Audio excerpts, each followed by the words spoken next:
On my 35th birthday, I didn't blow out candles surrounded by family. I stared at my phone while a cake I bought for myself melted under cheap frosting. On Facebook, my parents were cheering for my younger sister at the airport, filming her surprise trip to Rome. My father commented, "She's the only one who makes us proud." My mother added a red heart. I didn't cry. I didn't comment. I smiled, opened my banking app, and pressed withdraw. That was the moment everything changed, whether my family was ready or not. I was sitting at the small kitchen table in my apartment, the one just off base that always smelled faintly like detergent and burned coffee. The window was cracked open because the heater rattled too loudly when it ran, and outside I could hear traffic and a distant siren, the normal soundtrack of a weekday night. 35 years old, no balloons, no phone calls, just a single cupcake from the grocery store down the street and my phone lighting up with notifications that weren't for me. I had woken up that morning expecting something, anything. A text from my mother, a call from my dad, even a lazy HBD from my sister. Instead, I got silence. The kind of silence you learn to recognize when you've spent your whole life being the reliable one, the one people assume doesn't need checking on. I brushed it off at first, told myself they'd call later. They always had an excuse ready. By late afternoon, my phone buzzed. I thought, finally. But it wasn't a call. It was a Facebook notification. A video auto-played on my screen before I even touched it. My sister Emily was laughing at the airport, pulling a rolling suitcase behind her, my mother's voice squealing in the background. "She has no idea where we're taking her," my mom said, breathless with excitement. The caption read, "Surprise trip to Rome." So proud of this girl. The comments were pouring in: friends, relatives, church acquaintances, heart emojis, congratulations, jokes about pasta and wine. Then I saw my father's comment pinned near the top like it deserved to be framed. "She's the only one who makes us proud." I stared at it longer than I should have. Not because it was shocking, but because it was familiar. That sentence had followed me my entire life, just usually said behind closed doors, or implied in smaller ways. Seeing it written out for everyone to see felt like a bruise someone finally decided to poke in public. My mother had reacted to his comment with a heart. Just one click, no words. I set my phone down and looked at the cupcake. Vanilla with pink frosting. The bakery clerk had written 35 in crooked icing and smiled like it meant something. I hadn't even lit the candle yet.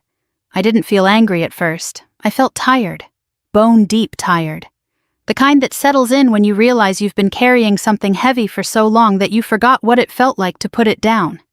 I've been in the U.S. military for over a decade. I joined straight out of high school because I needed structure and because I needed out. I learned early how to keep my emotions contained, how to show up on time, how to carry more than my share without complaining. My parents loved telling people their daughter was serving. They loved the pride by association. But they never really loved the inconvenience of it, the missed holidays, the short phone calls, the long silences. Emily stayed close to home. She struggled according to my parents, struggled with school, struggled with motivation, struggled with finding herself. Every struggle came with support. Tutors, new cars, long talks at the kitchen table. I was the opposite. I was fine. I always had been. So they stopped asking. When my dad had a health scare years ago, I started sending money. At first it was occasional, then it became automatic. A few hundred every month into a joint account just in case. They said it helped with bills, insurance gaps, groceries. I never asked for receipts. They were my parents. I trusted them. That afternoon, after reading my father's comment for the 10th time, I picked my phone back up. I didn't open Facebook again. I opened my banking app. The joint account was still there, sitting quietly like it always had. I told myself I was just checking. Just curiosity, that's what I always told myself when something felt wrong. The transaction list loaded slowly, line by line. At first, everything looked normal: utilities, groceries, gas. Then I saw a charge from a travel agency. $4,000. Another charge 2 days later labeled hotel deposit.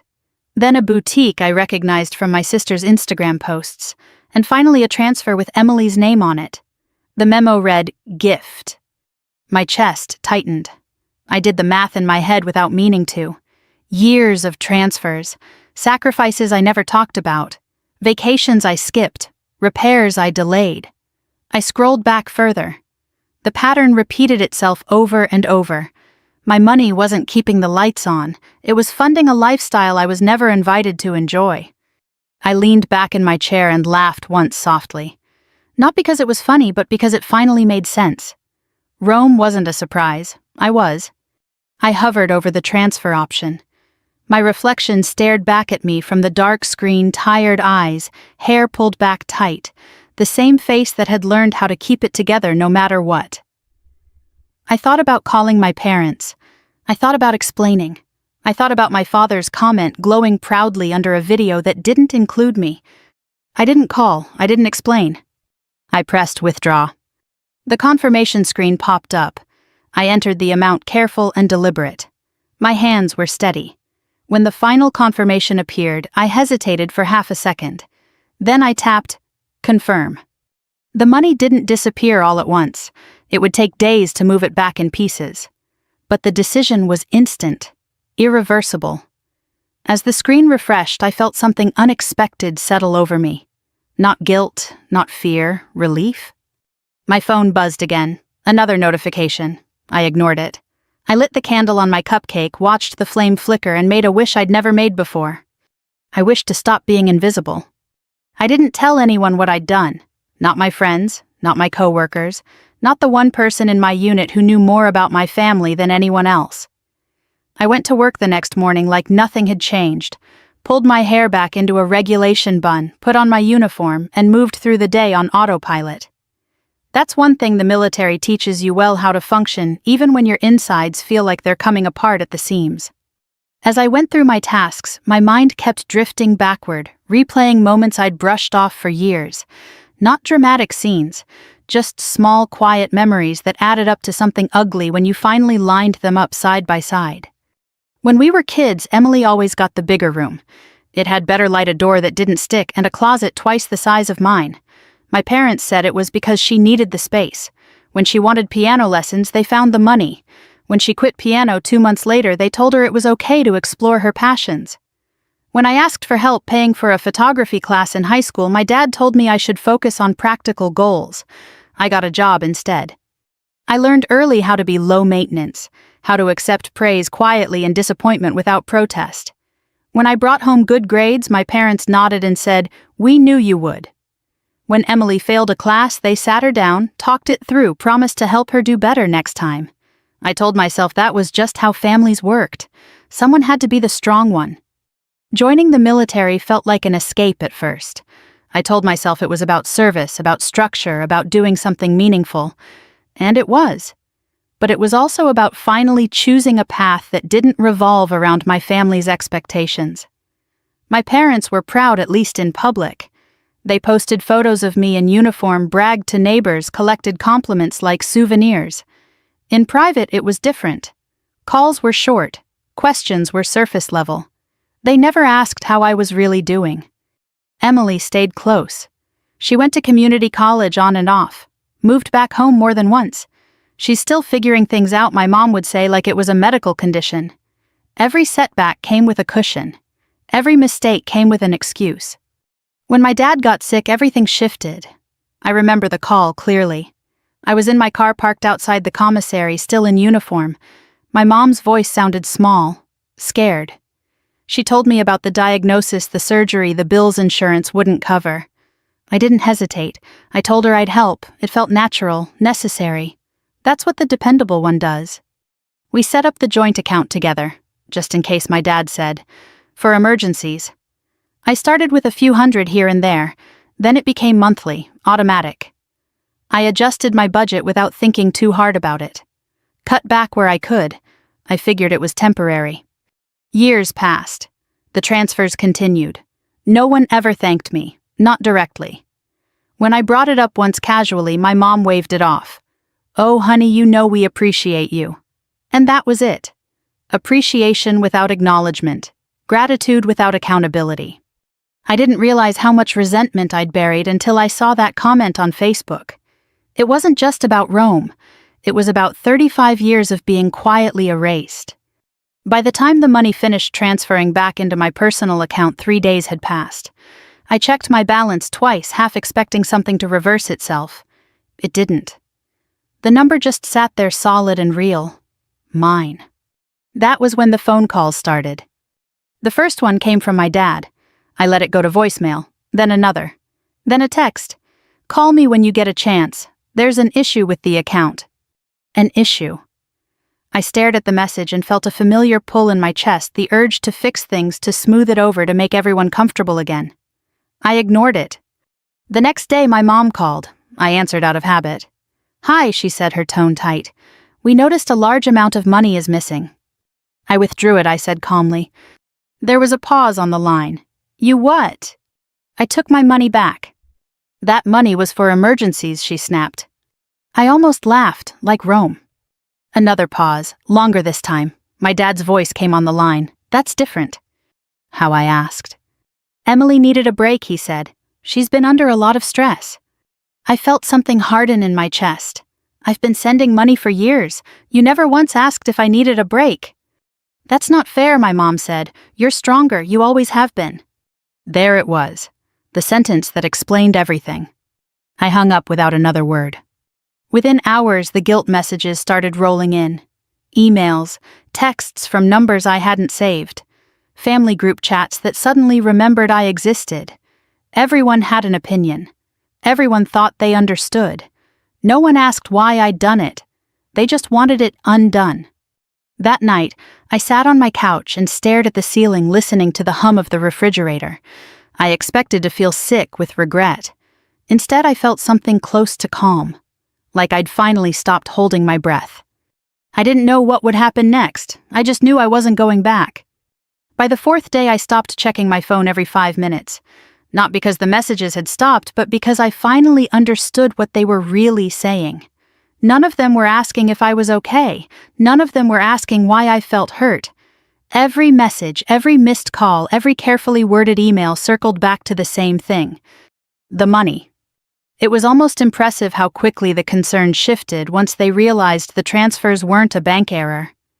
My parents had never monitored that account closely before. They never needed to. I was consistent, predictable, reliable. I was the kind of person you could forget about and still count on. Until I wasn't. I went back to the banking app that night, not to move anything else, but to look more closely. I needed to see it clearly, without excuses, without the emotional fog I'd lived in for years. I sat at my kitchen table again, the same place where I'd eaten most of my meals alone, and scrolled slowly through the transaction history. It was worse than I thought. Rome hadn't been a one-time indulgence. There were airline tickets from the year before Paris, a resort deposit in Florida, designer stores I recognized because Emily had tagged them in selfies, smiling in mirrors with bags slung over her arm. There were transfers to her personal account labeled help rent, and once insultingly for being you. For being you. I counted it all. I didn't rush, I didn't skim. I added it up carefully, line by line, the way I'd been trained to do everything in my career. The final number made my stomach drop. Over $40,000. Money I'd earned. Money I'd sent in good faith. Money I'd told myself was for emergencies and medical bills. I leaned back in my chair and pressed my palms into my eyes until I saw spots. I thought about the weekends I'd stayed in while my coworkers went out of town, the car repairs I'd postponed, the savings account I never quite managed to grow. I thought about how many times I'd said I can't afford that right now without realizing I actually could have. I wasn't poor, I was subsidizing someone else's comfort. My phone buzzed again. This time it was Emily. "Hey, can you call me? Mom and Dad are freaking out." I stared at the message for a long moment before replying. "I'm at work. What's going on?" The dots appeared almost immediately. "They said you took money out of the account. Is that true?" "Yes." Another pause. Longer. "Why would you do that? They need it." That sentence did something to me. Not anger, not sadness, just clarity. Emily had no idea. Or maybe she did, and it was easier not to think about it. "They used it to send you to Rome," I typed. Her response came slower this time. "I didn't ask for that. I didn't know it was your money." I believed her. That was the worst part. Emily wasn't cruel. She was just accustomed to being protected from consequences. She lived in a world where things appeared when she needed them and disappeared when they became inconvenient. I know, I wrote, but it was. A few minutes passed before my phone rang. I stepped outside onto the narrow balcony, the night air cool against my skin, and answered. "Hey," Emily said. Her voice sounded smaller than usual. "They're really upset." "I imagine they are." "They said you're punishing them." I leaned against the railing and looked down at the empty parking lot. "I'm not punishing anyone. I'm taking responsibility for myself." "That money helped a lot," she said quietly. "So did my silence," I replied. She didn't have an answer for that. We hung up without resolving anything. I went back inside and poured myself a glass of water, my hands steady. For the first time in days, I slept through the night. The next morning my dad called again. This time I answered. "We need to talk," he said. "No greeting, no preamble." "I'm listening." "That money was part of our safety net," he said. "You can't just take it." I said evenly, because it was mine. "We had plans for it." "You never included me in those plans." He sighed, heavy and dramatic. "You don't understand how hard things have been." I almost said, "You don't understand how hard it's been for me," but I stopped myself. He wouldn't hear it. He never had. "You used my money for luxury trips," I said instead. "That wasn't the agreement." "We raised you better than this," my mom said sharply in the background. I closed my eyes. "You raised me to be responsible. That's exactly what I'm being." I ended the call before they could regroup. The backlash escalated after that. My mom sent an email accusing me of betrayal. An aunt I barely spoke to texted that family helps family. A cousin asked if everything was okay, then suggested I apologize to keep the peace. Keep the peace. I'd been keeping it my whole life. At work, I threw myself into routine, training sessions, evaluations. The structure grounded me. My unit didn't care about my family drama. They cared that I showed up, that I did my job, that I had their backs. In that environment, I was valued for what I did, not for what I provided. One evening after a long day, I sat in my car and called the one person I trusted to be honest with me, my former supervisor, now a close friend. "You did the right thing," she said after I explained everything. "Setting boundaries doesn't make you selfish." "It feels like it," I admitted. "Only because they trained you to feel that way." Her words settled over me like armor. That night I logged into my bank account again. Not to withdraw anything else, just to look. The number was still there. Real, solid. A reminder that I finally had control over something I'd been giving away piece by piece for years. For the first time, I wasn't afraid of what I'd done. I was afraid of how long it had taken me to do it. The silence didn't last. 2 weeks after I withdrew the money, the tone of the messages changed. The panic sharpened. The patience disappeared. It was no longer confusion or disappointment, it was accusation. The kind that assumes guilt and demands surrender. It started with an email from my mother's subject line in all caps, "We need to talk." I opened it during my lunch break, sitting in my car with the engine off, the afternoon sun beating against the windshield. She didn't ask how I was doing. She didn't mention my birthday. She didn't even pretend this was about repairing a relationship. Instead, she wrote about stress, about bills, about how my father hadn't been sleeping, about how Emily was emotionally fragile after learning about the money. She said I'd blindsided them. She said I'd embarrassed the family. She said I needed to fix this quickly. The word apology appeared 3 times. The word money appeared 7. I closed the email and rested my forehead against the steering wheel. My hands were shaking, not from fear, but from the familiar pull to make things right at my own expense. That instinct didn't disappear overnight. It had been wired into me for decades. That evening my phone rang again. I didn't recognize the number, but the area code told me everything I needed to know. "Hello," I answered. "This is Aunt Carol," a voice said briskly. "Your mother is beside herself." I leaned back on my couch and stared at the ceiling. "I'm sorry to hear that." "She's been crying for days," Carol continued. "Your father, too. You've put them in an impossible position." "By taking back my own money." "You know it's not that simple," she said. "They were counting on it." I closed my eyes. "Counting on me," I corrected. She sighed. "Family doesn't keep score." I almost laughed. Family shouldn't keep receipts either. But here we are. The call ended awkwardly like all the others. No resolution, just pressure. The next escalation came publicly. I woke up one morning to a flood of notifications. My mother had posted on Facebook, not naming me directly at first, but not hiding either. Sometimes the people you sacrifice the most for are the ones who hurt you the deepest. Family values don't mean what they used to. Praying for wisdom. The comments poured in sympathy validation, thinly veiled judgments. A few people tagged me outright.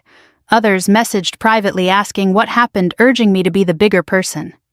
I sat on the edge of my bed, phone in hand, and felt something inside me go very still. This wasn't about misunderstanding anymore. This was about control. About rewriting the narrative so they could stay blameless. At work that day, I couldn't focus. I went through the motions, but my mind kept replaying the post, the comments, the implication that I was cold, selfish, ungrateful. I'd worn those labels quietly my whole life. Seeing them thrown around publicly felt like a line being crossed. That evening I met a couple of people from my unit for dinner. Nothing fancy. Burgers and fries at a place near base. They didn't know the details, but they could tell something was off. "You look like you're carrying a rucksack. You forgot to put down one of them," said lightly. I smiled, grateful for the metaphor, something like that. After dinner, one of them pulled me aside. "Whatever it is," she said, "remember this, you don't owe anyone access to you just because they're related." I nodded, feeling the truth of it settle in my chest. When I got home, I saw that my mother's post had been edited. This time my name was included. "Ashley, if you're reading this, know that your father and I are heartbroken by your choices. We raised you better. Family is supposed to support each other." My hands trembled as I read it. Not from shame, but from a slow-burning anger I'd never allowed myself to feel before. They had made it public. They had painted themselves as victims. And they expected me to stay silent like I always had. I opened the comment box and stared at it for a long time. I thought about ignoring it, about taking the high road, about letting it blow over. Then I thought about my birthday cupcake, about Rome, about $40,000, about a lifetime of being fine. I typed, "Mom, I gave you and Dad over $40,000 across several years to help with medical bills and essentials. You used that money for luxury trips, shopping, and gifts for Emily. You forgot my 35th birthday and publicly stated that my sister was the only child who made you proud. I took back my money because I was being used, not supported. If you want a relationship with me, it starts with honesty and accountability, not guilt." I read it twice, my heart was pounding. Then I hit post. The reaction was immediate. Some relatives went quiet, others pushed back. But a few voices cut through the noise. An uncle commented that he'd always wondered how my parents afforded so many extras. A cousin said I was brave for speaking up. Someone else wrote, "Finally the truth." I logged out and turned my phone face down. That night I didn't sleep much. My mind replayed every possible outcome. But underneath the anxiety there was something new. Relief. I had told the truth, out loud, in my own words, and for the first time I wasn't apologizing for it. For a few days after the post, I lived in a strange quiet. The notifications slowed, then stopped. It was as if the family collectively held its breath, waiting to see if I would backtrack, delete my comment, soften the edges. I didn't. I went to work. I cooked dinner. I folded laundry. I let the silence sit where it was. That was when I realized something important. Nothing bad was happening to me. No one showed up at my door. No one cut me off from something essential. The world didn't collapse because I'd told the truth. The fear I'd carried for so long, the fear of rocking the boat, had been built on the assumption that the boat was mine to lose. It wasn't. It never had been. With the money back in my account, I made myself slow down. I didn't splurge. I didn't make any dramatic purchases. I opened a notebook and wrote down things I'd put off for years because I'd convinced myself they were indulgent or irresponsible. A reliable emergency fund. A certification course I'd wanted to take but never had time or money for. Physical therapy for an old training injury I'd ignored too long. Small things. Sensible things. Things that were suddenly possible. I enrolled in a professional certification program related to logistics and operations, something that could translate well when my military career eventually ended. The first night of class, I sat at my desk in civilian clothes, notebook open, listening to the instructor explain the syllabus.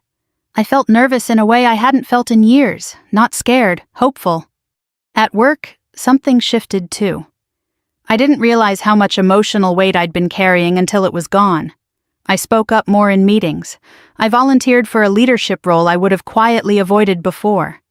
When my supervisor pulled me aside to tell me my performance had been noticed, I felt a flicker of pride I didn't immediately try to dismiss.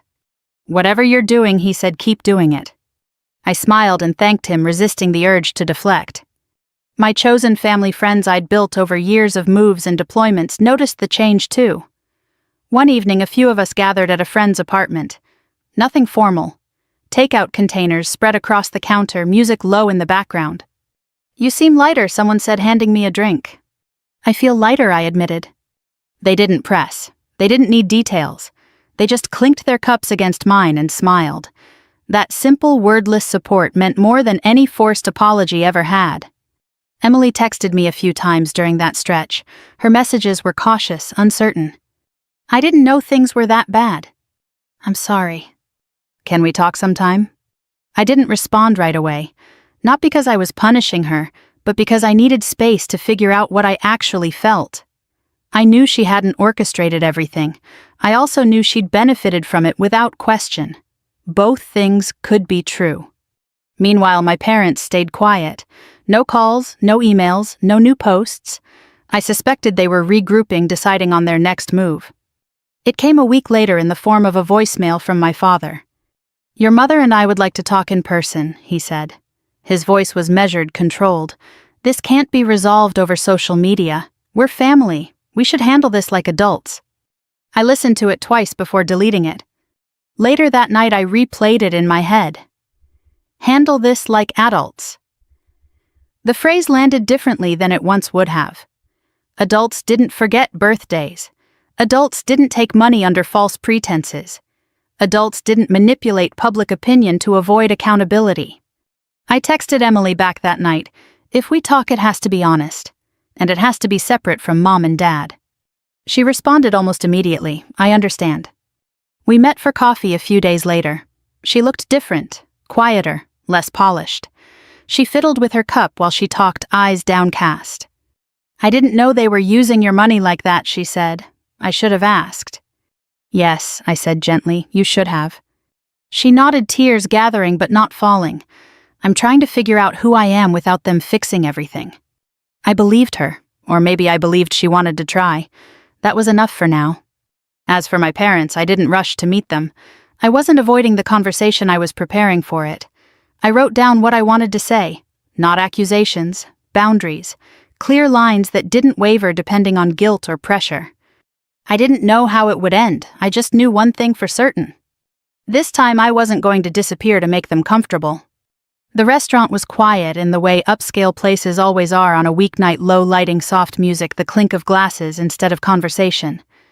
I chose it deliberately, public enough to keep tempers in check, neutral enough that no one could claim home field advantage. I arrived early and asked for a table in the back. When I sat down, I placed my phone screen down and took a slow breath. I wasn't here to fight. I wasn't here to win. I was here to tell the truth and see what happened when I didn't soften it. Emily arrived first. She looked nervous, scanning the room before she spotted me. We hugged, brief, careful, and sat side by side. Neither of us spoke. We didn't need to. We were both waiting for the same thing. My parents walked in exactly on time. My mother's posture was rigid, her purse clutched tight against her side. My father looked thinner than I remembered, his jaw set in that familiar way he used when he wanted to project authority without raising his voice. We exchanged polite hellos and ordered water. The silence stretched. My father cleared his throat. "Thank you for agreeing to meet."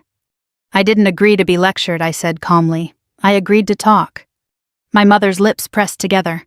"We want to fix this." I nodded. "Then let's be honest." My father folded his hands. "What you did hurt us." "What you did hurt me," I replied, "for years." My mother sighed sharply. "We've already said we made mistakes." "Have you?" I asked, "because mistakes don't explain Rome." Emily shifted beside me. My father leaned back. "That trip wasn't about you." "That's the problem," I said evenly. "Nothing ever was." My mother's eyes flashed. "We worried about Emily more. She needed us." And I didn't. My voice didn't rise, but the question landed heavy. Or did you just decide I'd be fine without you because I always was? Silence. I took a breath. Tell me one thing you're proud of me for. One specific thing. My mother opened her mouth, closed it, looked at my father. Well, he started, then stopped. The waiter returned with water, set the glasses down, left. They still hadn't answered. That's what I thought, I said quietly. My mother's voice cracked. That's not fair. It's accurate, I replied. You took my money, over $40,000, and used it for things you never told me about. You forgot my birthday. You told the world my sister was the only one who made you proud. And now you want me to apologize for setting a boundary. My father's shoulders sagged. We're under a lot of stress. So was I said. I just didn't make it your problem. My mother leaned forward. Do you want us to beg? I want you to understand, I said, and I want you to stop. Stop what? She snapped. Stop using guilt. Stop rewriting history. Stop asking me to fix the consequences of your choices. Emily spoke, then her voice soft but steady. They're right, she said to our parents. I went through the statements. I saw everything. My mother turned to her, stunned. Emily... No, Emily said. I've had enough of this too. My father rubbed his face. We were counting on that money. We might lose the house. I met his eyes. You won't. You have options. Downsizing, jobs, help from Emily if she chooses, but not from me. My mother's eyes filled with tears. So you're abandoning us? I shook my head. I'm stepping back. There's a difference. My father exhaled slowly. What do you want from us? I want accountability, I said. And I want boundaries respected. No more public posts about me. No more asking for money. If we have a relationship, it's based on honesty, not obligation. My mother stood abruptly. I can't do this. My father hesitated, then stood too. We'll think about what you said. I hope you do, I replied. They left without another word. Emily and I sat there for a moment, the table suddenly too big. She reached over and squeezed my hand. I'm sorry it took me this long. Me too, I said, and I meant both parts. We ordered dinner and talked about ordinary things. Classes she was considering, work projects I was excited about. It felt strange and good to talk without tension. When we finally stood to leave, I felt tired but steady. I'd said what I needed to say. Whatever happened next wasn't on me. Outside the air was cool. I took a deep breath and let it out slowly. For the first time, the silence didn't feel like punishment. It felt like peace. The weeks after the dinner passed more quietly than I expected. There were no dramatic follow-up calls, no surprise visits, no public posts tagging me in guilt-soaked prayers. My parents retreated into themselves, stunned by the fact that their usual tools hadn't worked this time. And for the first time in my life, that retreat didn't pull me back in. Emily and I started meeting once a week. Nothing formal. Coffee walks sometimes, just sitting in my living room while the TV played in the background. She told me she was looking for her own apartment, that she'd signed up for night classes, that she was tired of being taken care of in a way that kept her small. I listened without trying to fix anything. That wasn't my job anymore. At work, things continued to improve. The certification course was challenging, but I loved it. I stayed up late studying, not because I had to prove anything to anyone, but because it felt good to invest in myself without guilt. My supervisor noticed. A few months later, he pulled me aside and told me I was being considered for a leadership track assignment. I walked back to my desk with a smile I didn't try to hide. One evening as I was making dinner, my phone rang. My father's name flashed on the screen. I stood there for a long moment, wooden spoon in hand, deciding. Then I answered. Hi, he said. His voice sounded different, quieter. Hi. I wanted to let you know. I got a new job, he said. It doesn't pay what the old one did, but it's something. Your mom picked up part-time work too. That's good, I said, and meant it. There was a pause, then he said, I'm sorry. The word landed heavier than anything else he could have said. I'm sorry for how we treated you, he continued, for taking you for granted, for the money, for all of it. I closed my eyes. Tears came sudden and sharp. I'm not calling to ask for anything, he added quickly. I just needed you to know I see it now. We talked for a while, about neutral things, about work, about the weather. When we hung up, I sat in silence, letting the moment settle. It wasn't forgiveness. Not yet. But it was acknowledgement. And that mattered. My mother didn't call. Instead, weeks later, she sent a short email. No subject line, no excuses, just a few sentences saying she was trying to do better and didn't expect anything from me. It wasn't perfect, but it was honest in a way she'd never been before. Life moved forward. I finished my course. I stepped into a new role. I started saving for a place of my own. On my 36th birthday, my apartment was full friends from work people from my unit, Emily, sitting on the couch laughing at something stupid on TV. There was a cake. Someone had remembered the candles. As I looked around that night, I realized something that surprised me. Withdrawing that money hadn't been revenge. It had been self-preservation. I hadn't done it to hurt my family. I'd done it because I finally understood that love without respect isn't love at all. It's obligation. And obligation had been draining me dry.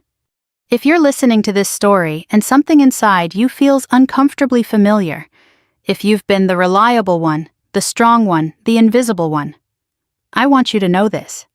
Setting boundaries doesn't make you cruel. Choosing yourself doesn't make you selfish. And walking away from being used doesn't mean you don't love your family. It means you love yourself enough to stop disappearing.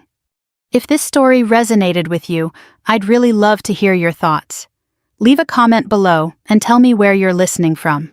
And if you want to hear more stories like this, stories about strength, boundaries, and quiet victories, make sure you subscribe so you don't miss what comes next. Let's keep this conversation going together.